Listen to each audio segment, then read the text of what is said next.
Today we're going to be looking at the scenario in which the United States and China go to war. Tensions between the two countries rise and they eventually go to war, bringing some other countries into the war and also changing the borders of the world. If you enjoyed this video, make sure to drop a like on it and subscribe to the channel if you're new.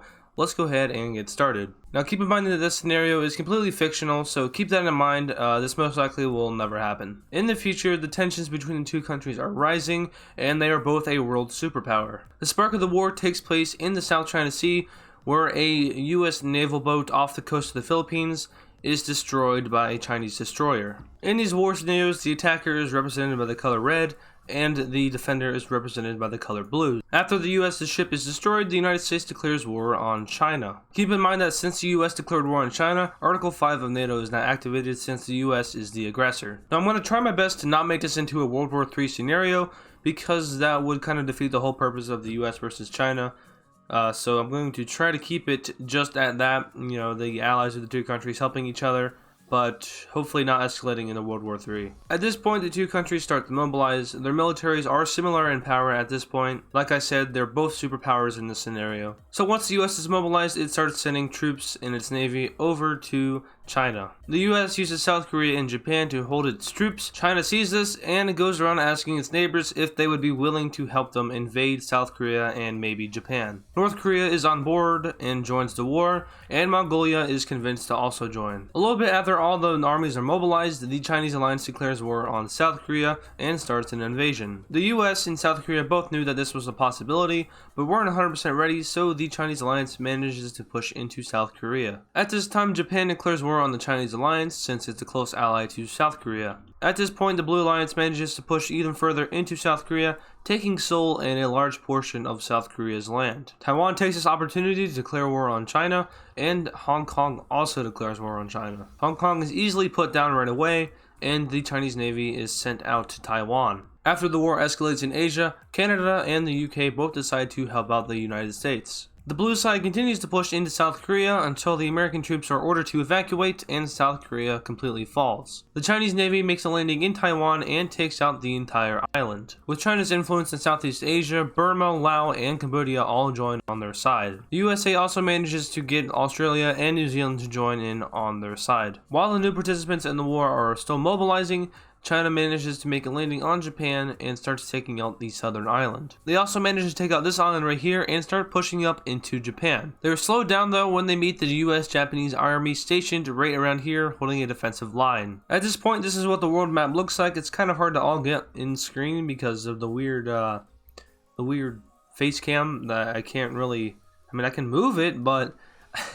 it's best to be in the corner. There, that's better. You can see all the participants now. But anyway, we have the blue side occupying Taiwan, Hong Kong, South Korea, and about half of Japan. The US and Japan start a counter invasion and start pushing China off of the Japanese islands, taking over the rest of this island right here and pushing the Chinese out of this island. Canadian and British troops, which are now fully mobilized, make a small landing on this island right here and push the Chinese out. The US and its allies decide what they need to do next. They come up with the idea of reinvading Taiwan and gaining naval dominance in the area. After Australian and New Zealand troops are fully mobilized, the allies make a landing on Taiwan and manage to beat back the Chinese forces there and reinvade the island. So to kind of give you an idea, this is what the naval dominance of the two alliances look like.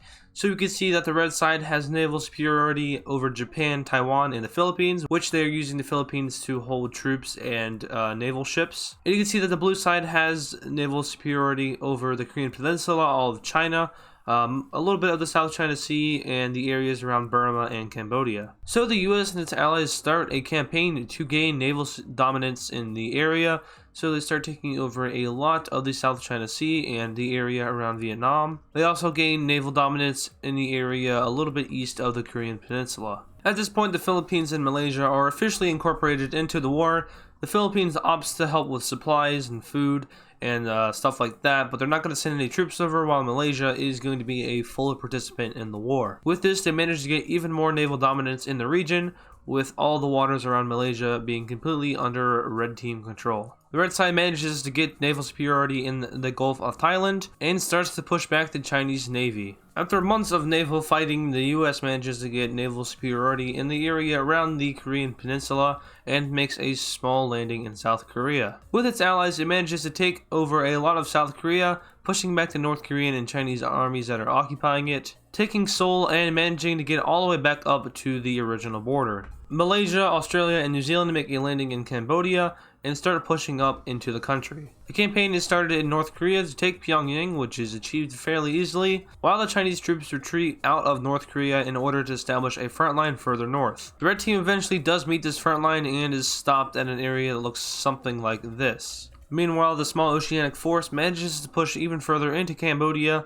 eventually taking out a majority of the country until they meet a small Lao military division right around here. Like I said, I really don't want to escalate this into a World War III scenario. It's almost there at this point with basically a country from almost every continent being in the war, other than Africa and South America, and Antarctica of course, but that's not even represented here. So yeah, this is almost all the countries that I'm going to add. I'm going to add one more country eventually, but for now, this is all the countries that I'm going to add. Now, everyone has their opinions, so you might think that this scenario plays out differently, which is 100% fine. Tell me how you guys think this would play out in the comments, and let's jump right back into it. So the Oceanic Force manages to take out the Lao division in Cambodia and pushes into Laos. Meanwhile, very little progress is made in North Korea, with many soldiers' lives being lost. Chinese reinforcements arrive, and they manage to push back the American alliance far into North Korea. Now, I know I'm like stuttering a lot, and my voice is kind of weird. I've had a sore throat since Monday, and you're seeing this on Saturday,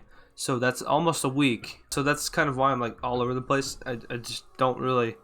It's not that I feel bad, it's just that I don't feel normal, and that I guess affects how I talk. A part of the US's plan was to get Vietnam to join the war on their side and have a new front made in southern China. So Vietnam joins the war on the US's side and starts pushing into Laos and southern China. Keep in mind that Vietnam knew about this for months. They've been getting their troops mobilized, and surprisingly, China had never found out about anything. With this, China begins to move around its troops a little bit, giving the American alliance a chance to start pushing into North Korea pretty easily. A British and Canadian force manages to land on Hainan and take out the entire island. The Americans manage to push the Chinese completely out of North Korea, taking over the entire country and setting up a front line in northern China that looks something like this. China begins to push into Vietnam since they are kind of in a bad spot, and they establish a front line that looks like this. After much convincing, the US and its allies manage to convince Thailand to join on their side, with the Thai people not very happy about joining the war. But nonetheless, Thailand starts to mobilize while Burma starts pushing into, northwestern Thailand. At this point, this is what the borders in Asia look like. So we have North Korea being mostly under the red team's control, with Southeast Asia making a push against Burma and China. Taiwan is completely recaptured by the Allies, and the Chinese island right here is captured. So really this war would probably end in a stalemate, but I'm going to keep going with it. Like I said, this is unrealistic and fictional. If it were to happen in real life, it would probably be a stalemate. So now Thailand starts pushing into Burma, taking over the weird little panhandle thing, and pushing them back out of the northwestern part of their country. Vietnam and its oceanic allies managed to push China out of northern Vietnam, and a little bit into Chinese territory. Burma, which is not doing too hot in the war, eventually starts to fall pretty easily to Thailand and its allies, and is pushed back to something that looks like this. While in North Korea, the border seems to be changing a lot back and forth between the two, with lots of fighting going on over here. Burma eventually completely falls, and a front is set up that looks like this. Eventually the French do join the war after stating that they would not earlier on, but seeing how the situation is kind of benefiting the red side, they decided to join anyway. With fresh French troops on the front line, the US and its allies managed to push China completely out of North Korea. In the south, the oceanic operations managed to push China back even further and make a front line that looks something like this. It is established that if China were to be pushed back like this, that they would most likely surrender, so this is put down on the table and becomes the red team's main objective. With many landings taking place, such as a British landing in Hong Kong and a Canadian landing taking place right around here, the red team starts to push into China, taking much of its coast. Up north, the red team makes a major operation which manages to take over a large portion of China. They begin to push into China, starting to get closer and closer to Beijing. Down south, the Allies have lots of victories taking over southern China and start pushing up the coast. Major Chinese cities start to fall, and the Allies are having many victories in the battles that are fought. The US finally manages to break through the Chinese front line, which has been holding them back for years, and starts a giant push into China. And eventually the Battle of Beijing takes place. It is the bloodiest battle of the war with major loss of life, and actually does result in the Chinese victory, pushing back the red team just a little bit. The Chinese start Operation All Out and start to push back the red team, cutting them off in certain areas. It's kind of like China's last push, as they take all their troops and attempt to push back the red team as far as possible. They do pretty good, but end up wasting all their supplies and resources, and this is kind of the end for China. The red team quickly sweeps back through the lands that they lost and captures all of the coast once again. The US sends its army down into Beijing and easily take it again, so the second battle of Beijing is a red side victory. There is still no terms of surrender sent by the Chinese government, so they take a little bit more of the coast and start taking over a large portion of the land. Mongolia on their own surrender to the red side, and after many years of fighting, China surrenders. So taking a final look at the two sides, we have a majority of China's allies over here, and we have a majority of the US's allies over here.